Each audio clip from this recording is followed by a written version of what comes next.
નમો અરિહંતાણં નમો સિદ્ધાણં નમો આયર્યાણં નમો વજ્જાયાણં નમો લોએ સવ્વસાહુણં એસો પંચનમુક્કારો સવ્વપાવપણાસણો મંગલાણં ચ સવ્વેસિં પરમં હવૈ મંગલમ. પરમ પુરુષ પ્રભુ સદગુરુ પરમ જ્ઞાન સુખધામ, જેણે આપ્યું ભાન નિજ તેને સદા પ્રણામ, તેને સદા પ્રણામ.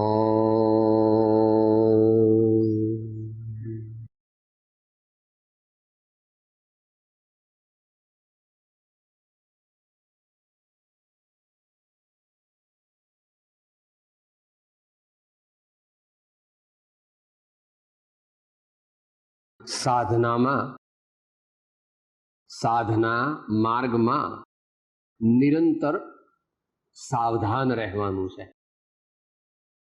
નિરંતર સાવધાન રહેવાનું છે. માટે એક સંત કહે છે, there are no Sundays and holidays in spiritual life. There are no Sundays and there are no holidays in spiritual life. કે સાહેબ આજ તો રવિવાર તો રજા ને સાહેબ, તો સાધના નહીં કરવાની? ઉચ્ચ કક્ષાના સાધકને માટે નિરંતર જાગૃતિ એ આવશ્યક છે. તો જ અહીં કૃપાળુદેવ કહે છે તે પ્રમાણે માયાને જીતી શકાય. જેટલા પ્રમાણમાં અત્યારે જીતાય તેટલી જીતવાની છે, બાકી થોડી રહે તે આવતા મનુષ્ય ભવમાં પૂરી કરવાની છે. સાધના તો જન્મ જન્માંતર ચલાવવાની જ છે. જન્મ જન્માંતર સાધના ચલાવવાની છે. જ્યાં સુધી પૂર્ણ મોક્ષ ન પ્રગટે ત્યાં સુધી સાધના કરવાની છે. આ સાંભળીને ઘણાને એમ થાય કે ઓહો સાહેબ, ક્યારે કામ પૂરું થશે?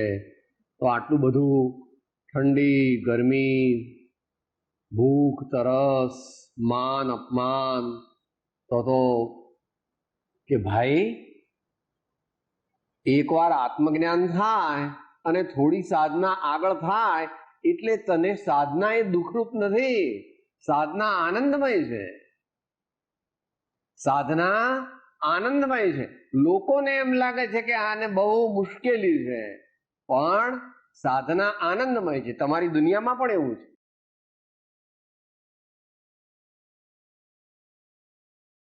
બાળક તમને 8-10 વાર ઉઠાડે અને લોંગ કોલ શોર્ટ કોલ થઈ જાય અને ઝાડા થઈ જાય તો એને તમે મારો છો કે ના ઉઠીને પાછા જઈ આવો છો, પાછા સાફ કરીને વળી પાછા બીજી વાર, વળી પાછા ત્રીજી વાર? એમાં કે તમે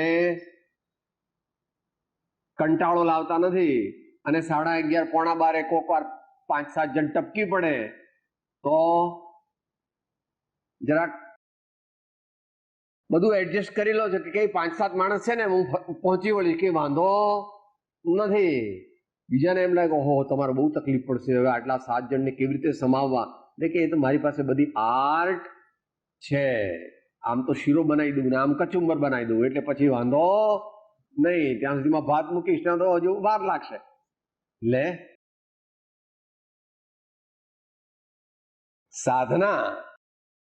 સાધનામાં દુઃખ નથી. ઉપર આવી ગયું. 7મા આંકનો બીજો પેરેગ્રાફ, ત્રીજો પેરેગ્રાફ. બાહ્ય ત્યાગમાં જ્ઞાનીને દુઃખ નથી, અજ્ઞાનીને દુઃખ છે. દુનિયાના લોકો શું કહે છે, સાહેબ અમને કેટલું બધું દુઃખ, હા કેટલું બધું દુઃખ, અમને કેટલું બધું દુઃખ થાય. મન તો બહુ દયા આવે આ લોકો બિચારાને. કઈ બહુ ટિફિન આપી આવું, કહો તો થોડી દવા આપી આવું. આપણને એમ લાગે છે કે ભગવાન બહુ દુઃખી, કારણ કે રાજા હતા, રાજમહેલમાં હતા, અને પછી આવી જગ્યાએ ગયા અને આવી ચર્યા, આવી જીવન પદ્ધતિ સ્વેચ્છાએ સ્વીકારી, તો ભગવાને કેટલી બધી મોટી ભૂલ કરીને કેટલા બધા દુઃખી થયા એમ જગતના જીવોને લાગે છે. પણ ભગવાન તો અંશે સુખી તો રાજા હતા ત્યારે પણ અંશે તો તેઓ પ્રસન્ન જ હતા, પણ મુનિ થયા ત્યારે ઘણા આનંદમાં હતા, અને પરમાત્મા થયા ત્યાર પછી તો સાદે અનંત અનંત સમાધિ સુખમાં અનંત દર્શન જ્ઞાન અનંત સહિત. જો આપણને હજુ તત્વનો ખ્યાલ નથી એટલે આપણને એમ લાગે છે કે સાહેબ ભગવાનને સુખ હોય ક્યાંથી, મુનિને સુખ હોય ક્યાંથી? એની પાસે કંઈ તો છે નહીં, એને ખાખરા નહીં, ચા કોફી નહીં, એને કંઈ ટીવી નહીં, એને કોઈ બીજી સારા કપડાં લત્તા નહીં, એને કંઈ સારું સારું ખાવાનું નહીં, તો એને ક્યાંથી સુખ? તો એ આપણી મૂઢતા અને આપણી અજ્ઞાન દશાનું સૂચક છે કે સુખ પરમાંથી આવે.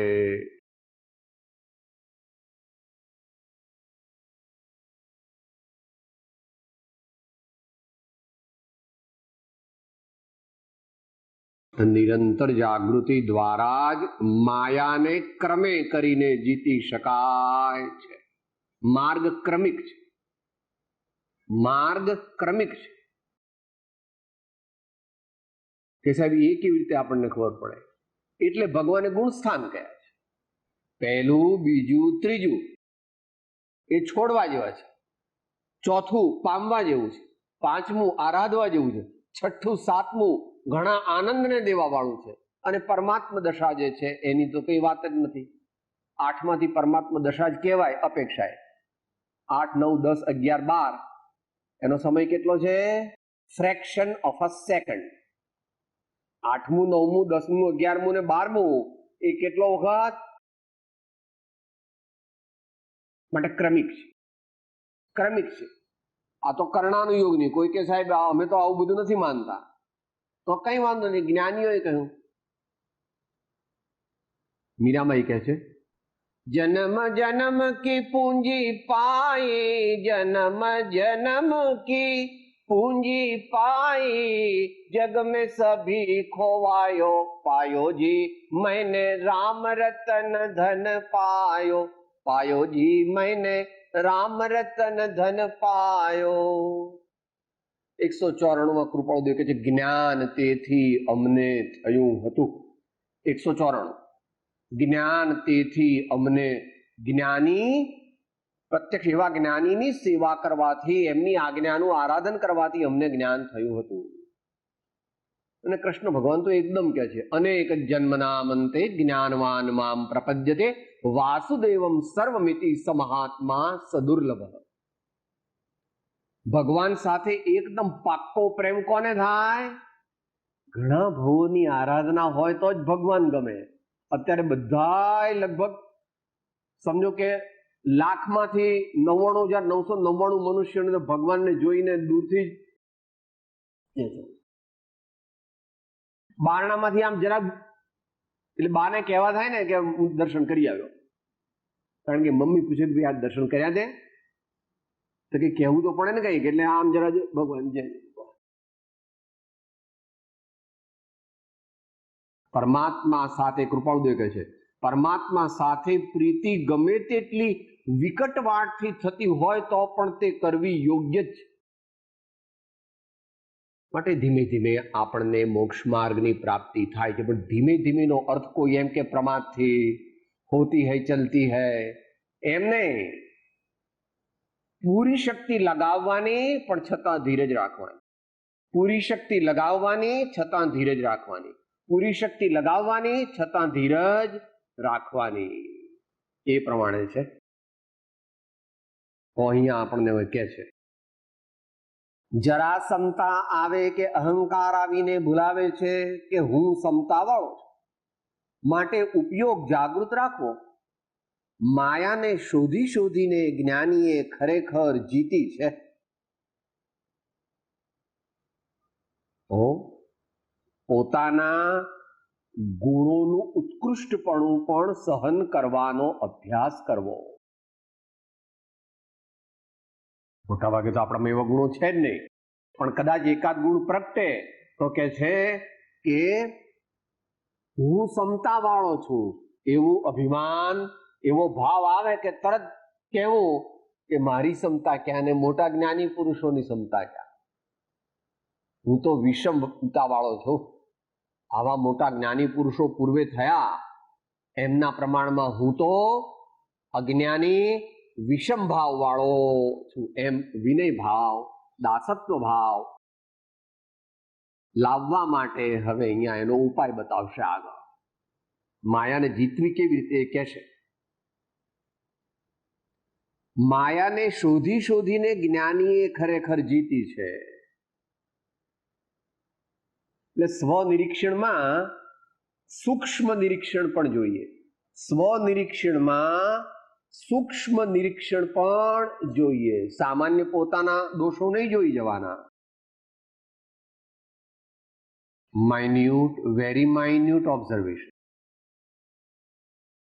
દ્રષ્ટિને એવી સૂક્ષ્મ રાખો કે નાનામાં નાનો દોષ પણ ખ્યાલમાં આવી જાય.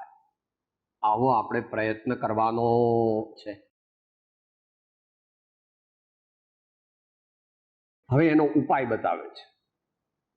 આપણે જ્યારે ચાલુ કર્યું હતું ત્યારે એની વિચારણા કરી હતી કે આ બોધ, આ ઉપદેશ કૃપાળુ દેવે ખંભાતની પાસે જે રાળજ ગામ છે ત્યાં આગળ અભણ જેવા ખેડૂતો, કારીગરો અને એવા ગ્રામ્ય જનો માટે આપેલો મુખ્યપણે.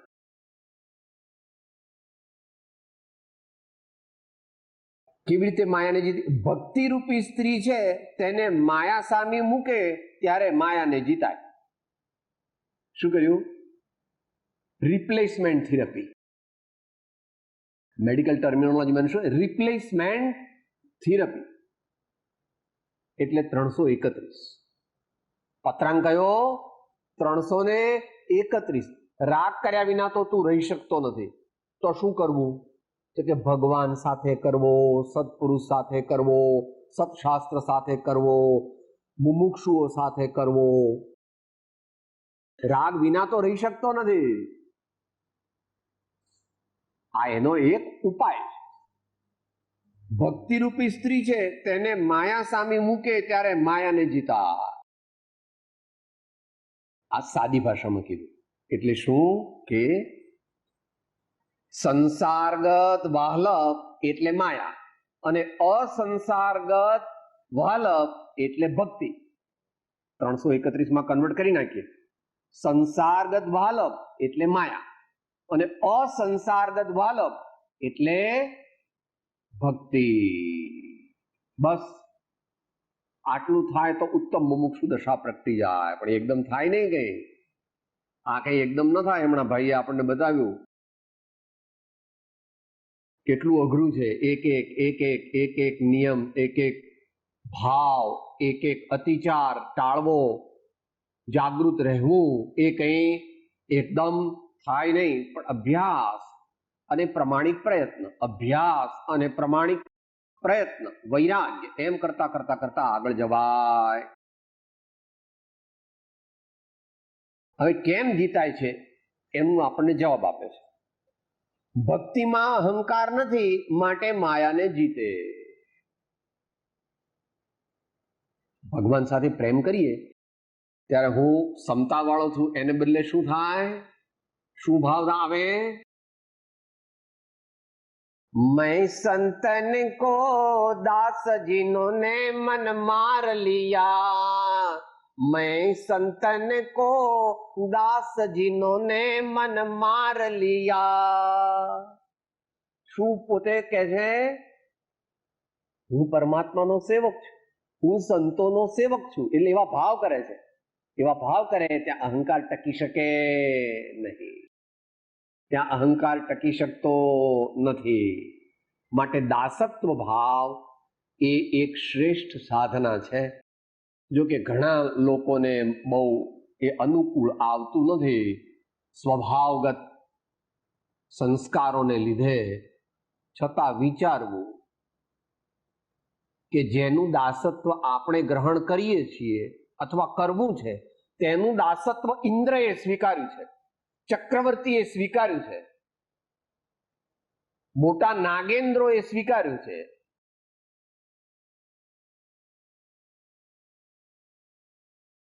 વિક્રમ રાજા અનેક સંતોની સેવા કરતા,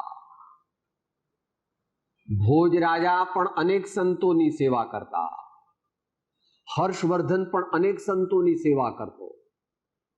પણ આ તો તમને એમ કહો સાહેબ આ તો પ્રાચીન ઇતિહાસ છે, તો મધ્યયુગનો ઇતિહાસ લે. કુમારપાલ રાજા હેમચંદ્રાચાર્યજીની સેવા કરતા, વનરાજ ચાવડો તે શીલગુણ સુરીની સેવા કરતો, શિવાજી મહારાજ તે રામદાસની સેવા કરતા, અને લાલ બહાદુર શાસ્ત્રી છે તે અનેક સંતોની સેવા કરતા. એમાં ખાસ તો એક દેશભૂષણજી મહારાજ અને એક આનંદમયી માતા. એટલે આ તું કહે છે ને કે સાહેબ તમે જૂનવાણી વાળા લાગો, તમને કઈ મોડર્ન તો કઈ ખબર નથી, તમે તો આખો દાડો પેલી પુરાણની વાત. ભાઈ પુરાણની વાત નથી.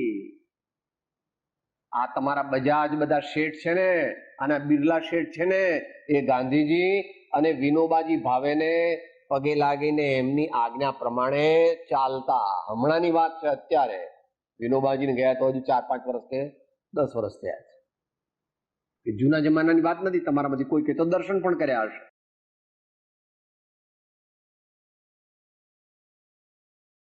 અને એમને ટાટા બોલાવવા આવ્યા હતા કે સાહેબ ચલો મારો બંગલો બતાવું, સાહેબ મારો મહેલ બતાવું તમને, ચલો એમ કરીને લઈ ગયા હતા ને ભાઈ, યાદ છે ને? માટે આપણે જેનું સેવકપણું સ્વીકારવું છે એનાથી આપણે નાનપ માનવાની જરૂર નથી. આપણે જેના સેવક છીએ એ 3 લોકના નાથ છે. માટે શું કે છે આનંદગંજી? ધીંગ ધણી માથે કિયા કુણગંજે નરખેટ, ધીંગ ધણી માથે કિયા કુણગંજે નરખેટ. બીજો મન મંદિર આણું નહીં એ અમ કુળવટ રીત જીનેશ. અને ભાઈ પદ બોલો છો ને, અબ સौंप दिया इस जीवन का सब भार तुम्हारे हाथों में. એમાં શું બોલો છો પાછળથી? मैं हूं संसार के हाथों में, संसार तुम्हारे हाथों में. मैं हूं संसार के हाथों में, संसार तुम्हारे हाथों में. માટે તમારામાંથી કોઈ બહુ એવા બહુ પૈસા વાળા હોય, બહુ રૂપ વાળા હોય, બહુ દીકરા વાળા હોય, બહુ એવા કીર્તિ વાળા હોય તો એમ કે સાહેબ આ તમારા જેવા હાલી મોવાલી તો લે, એમ કે સામાન્ય માણસો તો લે ભગવાનનું સેવ. હું મને ઓળખો છો તમે? આવે છો કદાડો બંગલે? હું કોણ છું તમને ખબર છે? કે ભાઈ તમે મોટા માણસ હશો દુનિયાના, કોઈ મિનિસ્ટર, કોઈ કરોડપતિ, કોઈ અમુક તમુક, બહુ ભણેલા ગણેલા, બહુ રૂપવાળા, કઈ નાગર બ્રાહ્મણ, કઈ સિસોદિયા રજપૂત, તો પણ તમે મારા સ્વામીને ઓળખો તો તેમની આગળ તેમનું દાસત્વ સ્વીકારવામાં જરા પણ તમને નાનપ લાગશે. તમારા જેવા કેટલાય બીજા ત્યાં બેઠા હશે, તમારા જેવા બીજા કેટલાય ત્યાં બેઠા હશે, તમારાથી મોટા પણ કેટલાય બેઠા હશે. માટે ભગવાનનું શરણું, ભગવાનનું દાસત્વ અંતરથી ભાવપૂર્વક સ્વીકારતા આપણે જરા પણ અંદરમાં ક્ષોભ અનુભવવો. આનંદગંજી તો એટ ફર્સ્ટ સાઇટ જ કે છે, કપટ રહિત થઈ આત્મ અર્પણા આનંદ ઘનપદ રેખ, ઋષભજીનેશ્વર પ્રીતમ મારો ઓર ન ચાહુ રે કન. ભારતીય સંસ્કૃતિમાં આ એક અનાદિકાળની, ભગવાન રામનું દાસત્વ સ્વીકારીને હનુમાનજી મોક્ષે ગયા, એ જ ભવે બંને આનના અનુસાર. હિન્દુ આમનાયમાં તો એ ભગવાન કહેવાય છે, પણ જૈન આમનાયમાં પણ હનુમાનજી એ ભવે જ મોક્ષે ગયા છે. મધ્યયુગમાં પણ લઘુરાજ સ્વામી આટલી બધી પ્રગતિ કરી તે દાસત્વ ભાવથી કરેલી છે. રૈદાસની છેલ્લી પંક્તિ બોલીને આપણે નેક્સ્ટ મુદ્દો. પ્રભુજી તુમ ચંદન હમ પાને, પ્રભુજી તુમ ચંદન હમ પાને, પ્રભુજી તુમ સ્વામી હમ દાસા, પ્રભુજી તુમ સ્વામી હમ દાસા, પ્રભુજી તુમ સ્વામી હમ દાસા, પ્રભુજી તુમ સ્વામી હમ દાસા, ऐसी भक्ति करे रैदासा, ऐसी भक्ति करे रैदासा, प्रभुजी तुम चंदन हम पानी, प्रभुजी तुम चंदन हम पानी, प्रभुजी तुम चंदन हम पानी. માયાને જીતવાનો સરળ ઉપાય ભક્તિને આગળ ધરવી, એટલે માયા ભાગે અને એ રીતે આપણને માયા જીતી શકે નહીં, મોહ જીતી શકે નહીં અને અંદરમાં એક ખુમારી પ્રગટે જુદી જાતની. એ ખુમારી ઉપાદે છે. હું મુમુક્ષુ છું, મારે જૂઠું ન બોલાય. હું મુમુક્ષુ છું, મારે નિંદા ન કરાય. હું મુમુક્ષુ છું, મારે વધારે પડતું ન ખવાય. હું મુમુક્ષુ છું, મારે રસનો સ્વાદ ન લેવાય. હું મુમુક્ષુ છું, મારે સર્વ સાથે પ્રેમથી જ વર્તાય. તો એ મુમુક્ષુપણાની ખુમારી છે. એ મુમુક્ષુપણું એનાથી વધે છે. એ અભિમાન નથી.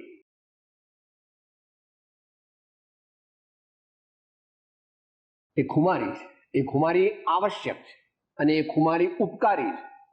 જ્ઞાનીઓ એ ખુમારી પ્રગટ પણ કહી છે. અબ હમ અમર ભયે ન મરેંગે, યા કારણ મિથ્યાત દિયો તજ ક્યું કર દેહ ધરેંગે.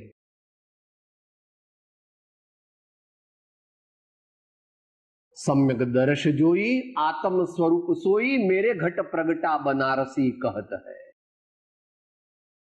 એમની વાત તો જુદી છે. એમણે તો પ્રગટપણે વારંવાર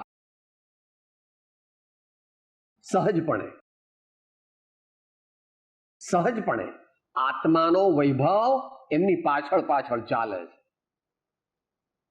આપણને એવા મોટા પુરુષની ઓળખાણ તો એકદમ ન થાય. પહેલા સામાન્ય જ્ઞાનીની ઓળખાણ થાય, પછી એમની ઓળખાણ થાય. અઘરું છે, કારણ કે આપણી બધા પ્રકારની યોગ્યતાની બહાર છે.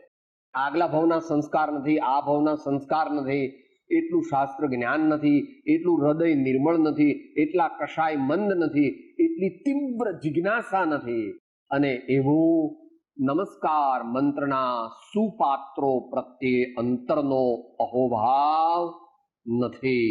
નમો લોય સવ્વ સાહુણમ.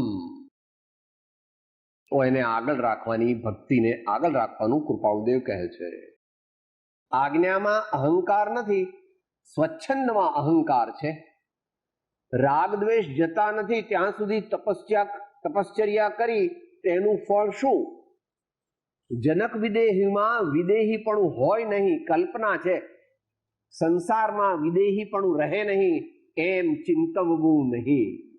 આ ઇન્વર્ટેડ કોમા લખ્યું. કેમ? દુનિયામાં જગતના જીવો અને સમાજની વ્યવસ્થા એવી જ રહેવાની છે. સમાજ કેવી રીતે ચાલવાનો છે?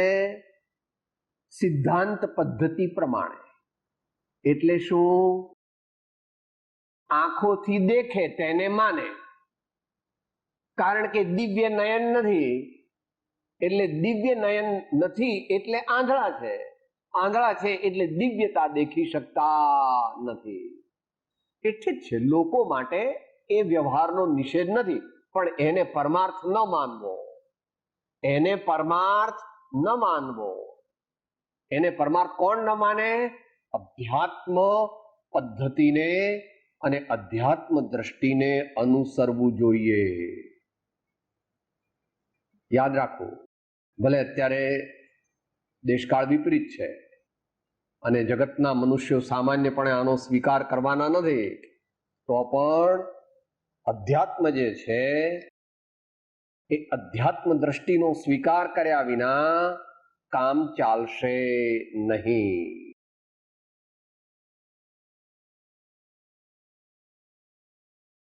પેલું તમે બોલો છો બુધવારે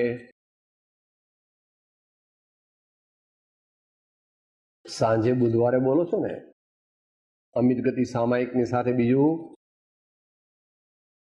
રત્નાકર, પછી 22મી કડી. તરુ કેમ હો સંસાર આ અધ્યાત્મ તો છે નહીં જરી, તૂટેલ તળિયાનો ઘડો જળથી ભરાયે કેમ કરી.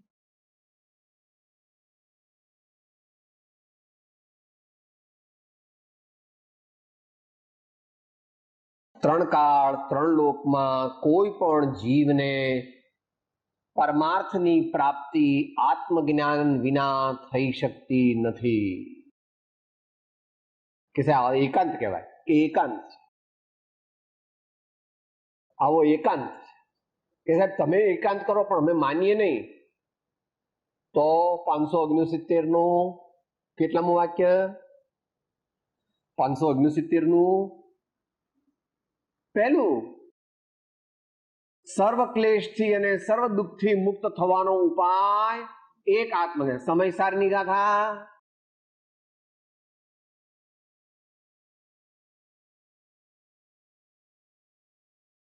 સમયસારની ગાથા એમાં તો 3, 4, 5 જગ્યાએ કહ્યું હશે. 205 સૌથી વધારે પ્રસિદ્ધ. સાથે બોલીએ.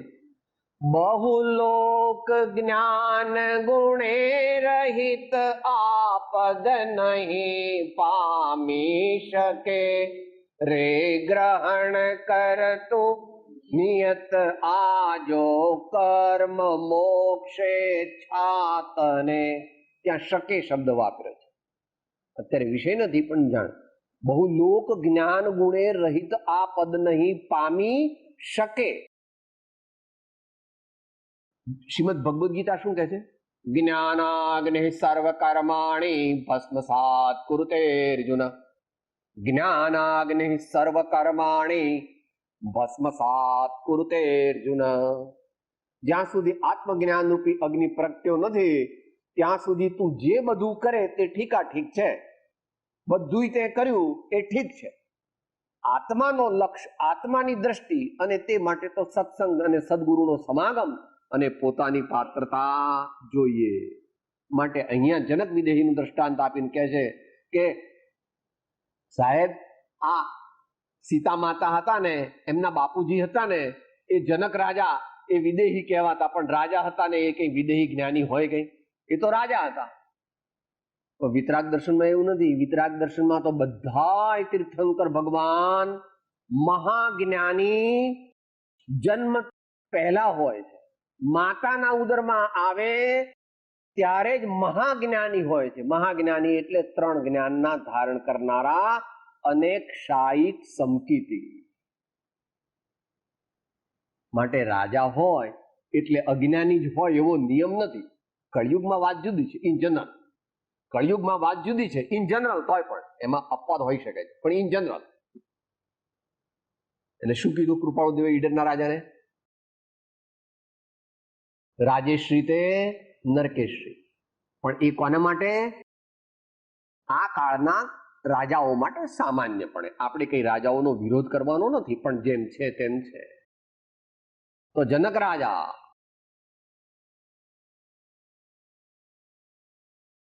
આપણા જ્ઞાનનો વિષય નથી. મહાજ્ઞાની. સીતા માતા કોને ઘેર આવે? જેમ તીર્થંકર ભગવાન કોને ઘેર આવે છે? કોઈ સામાન્ય માણસને ઘેર તીર્થંકર ભગવાન આવે? નથી આવતા. એક ભાવમાં જે મોક્ષે જવાના હોય એવા જ માતા પિતાને ત્યાં આવે. આવો એક નૈમિત્તિક સંબંધ છે, માનવા જેવો છે.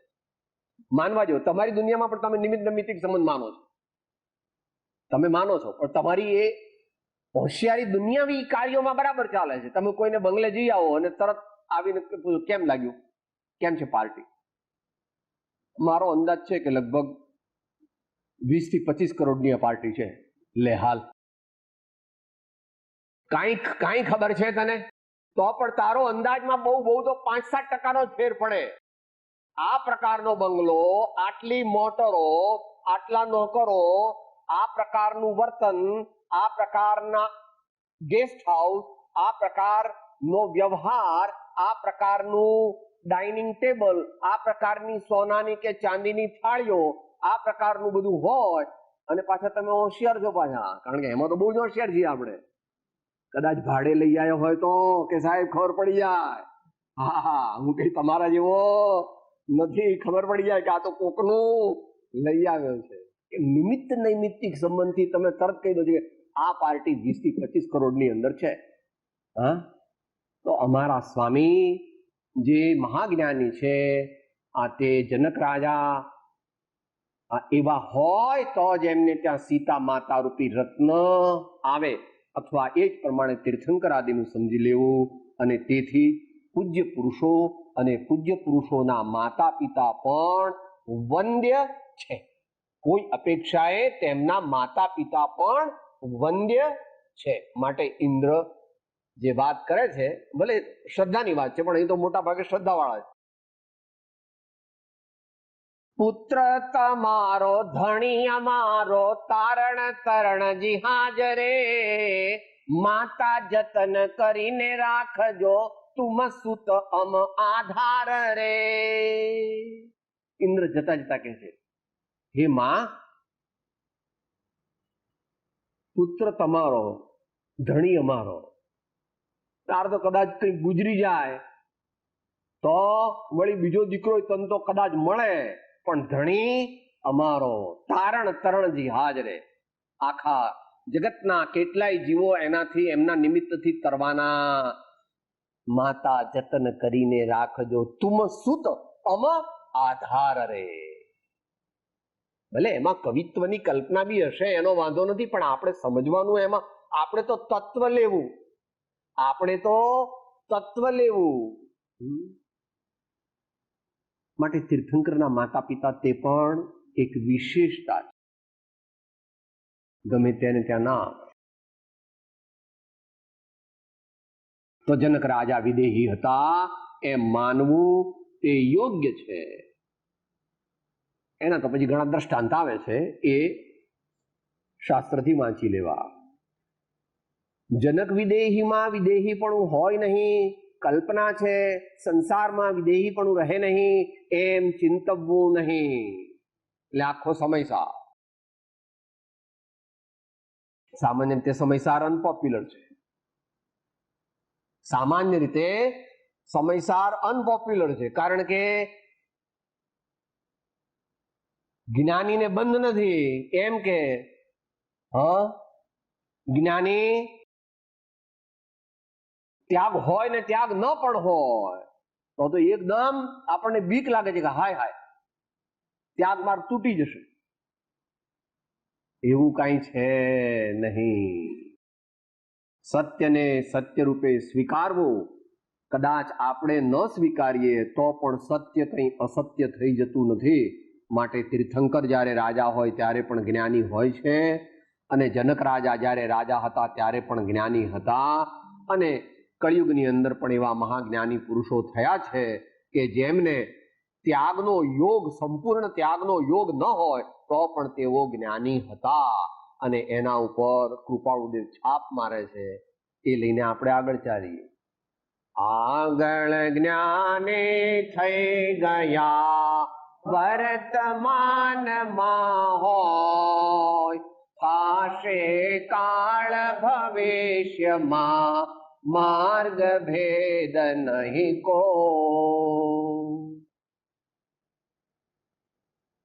પોતાપણું મટે પોતાપણું મટે તેનાથી રહેવાય. મારું તો કાંઈ નથી, મારી તો કાયા પણ નથી, માટે મારું કાંઈ નથી એમ થાય તો અહંકાર મટે એ યથાર્થ છે. જનક વિદેહીની દશા બરોબર છે.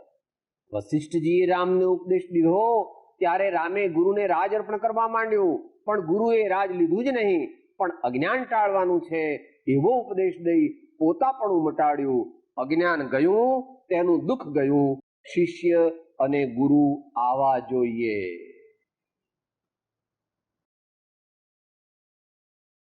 તો હમણાં આપણે બધા વ્રતની વાત સાંભળતા હતા, એમાં 5મું વ્રત છે તેની મહાવીર ભગવાને શું વ્યાખ્યા કરી છે? ભલે નિશ્ચય નહીંથી કરી છે, શાસ્ત્ર વ્યવહાર નહીંનું છે, પણ વ્યાખ્યા નિશ્ચય નહીંથી કરી. મૂર્છા પરિગ્રહ. ભગવાન શું વ્યાખ્યા કરી? મૂર્છા પરિગ્રહ. સોનું, રૂપું, ચાંદી, હીરા, માણેક, મોતી, દીકરા, બંગલા, મહેલ એવું બધું ન કીધું. મૂર્છા પરિગ્રહ. તો વ્યવહારને ની મુખ્યતા વાળું શાસ્ત્ર છે, તો પણ ભગવાન મહાવીરની વાણી તો બંને નહીંથી વર્તે છે. કોક વાર વ્યવહારની મુખ્યતાથી પણ ઉપદેશ છે, કોક વાર નિશ્ચયની મુખ્યતાથી પણ ઉપદેશ છે. ગુરુગમથી જાણવું કે ક્યાં શું અર્થ છે. એકદમ પોતાની મતિ કલ્પનાથી અર્થ કરવો નહીં.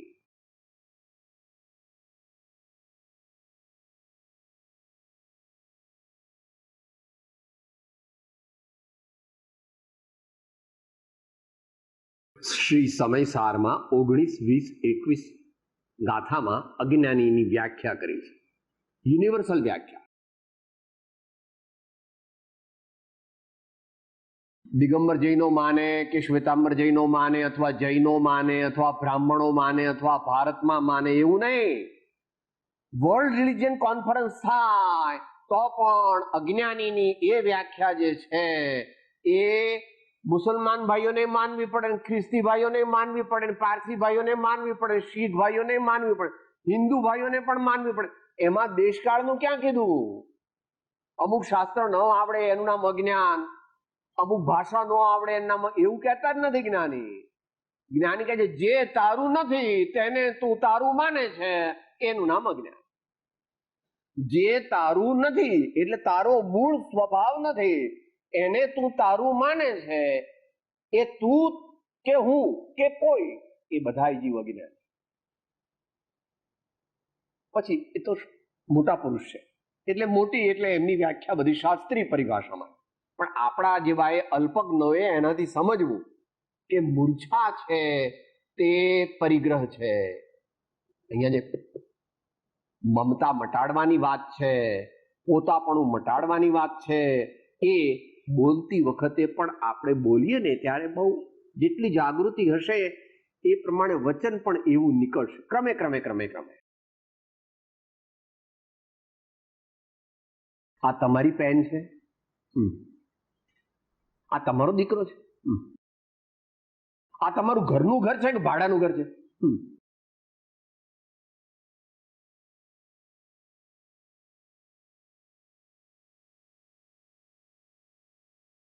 વિચારો. આ મારું છે, આ મારું છે એમ બોલતા, મારું શબ્દ બોલતા અંદરમાં જ્ઞાન હાજર થાય છે. આ ભાઈ પણ આવી ગયા.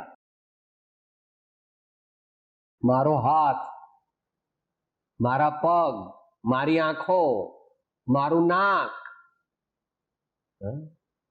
જ્યારે જ્યારે બોલીએ ત્યારે, મારા કપડા, મારી બેગ,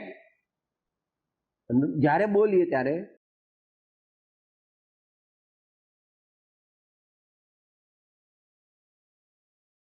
આવી જાગૃતિ જો આવે તો અલ્પકાળમાં નિર્મમત્વ દશા પ્રગટે.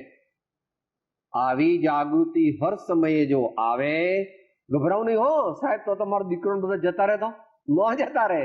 એમને તો તારા પ્રત્યે ઘણો મોહ છે.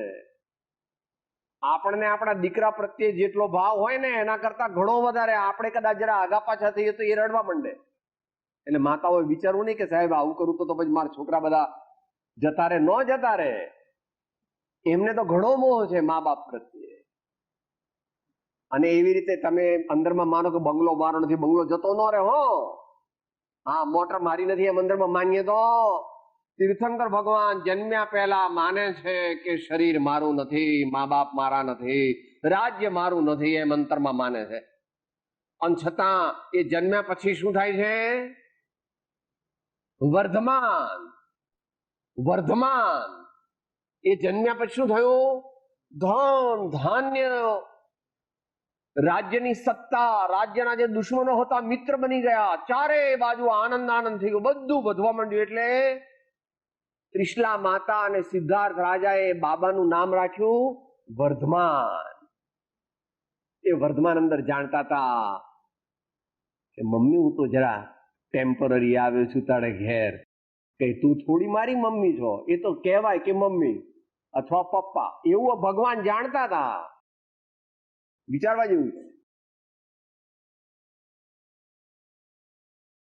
આપણને બીક શું લાગે છે કે સાહેબ આ તમે કહો છો ને એવું કરીએ ને તો છોકરા જતા રહે, મારો બંગલો જતો રહે, આ એની મમ્મી જતા રહે, પછી આ અમારે ખાવાના પ્રોબ્લેમ થાય, પછી અમારા બધા પ્રોબ્લેમ કેટલા થાય? ન થાય. એને માટે યાદ કરવા સીતા માતાને 18 વર્ષ સુધી લવકુશને મા અને બાપ બંને તરીકેની ટ્રેનિંગ આપી, છતાં એક જ મિનિટમાં છોડી દીધા. એવું નિર્મમત્વ એ જ્યારે આપણા પણ જીવનમાં આવશે ત્યારે આપણે પણ સીતા માતાની માફક એકાવતારી થઈને મોક્ષે ચાલ્યા જઈશું. તો નિર્મમત્વ, નિર્મમત્વ, આ મારું નહીં, મારું કાંઈ નથી, હું એક જ્ઞાન સ્વરૂપી આત્મા છું. પણ એટલું બધું અત્યારે શક્તિ ન હોય તો હું પરમાત્માનો સેવક છું, સંતોનો સેવક છું અને ધર્મનો પણ સેવક છું એમ માનીશું તો ધીમે ધીમે આપણા આત્માનો વિકાસ થશે અને મમતા ઘટશે, સમતા વધશે અને એ જ મોક્ષ માર્ગ છે. એ જ આપણા જીવનનું મુખ્ય કર્તવ્ય છે. વિશેષ યથા સમયે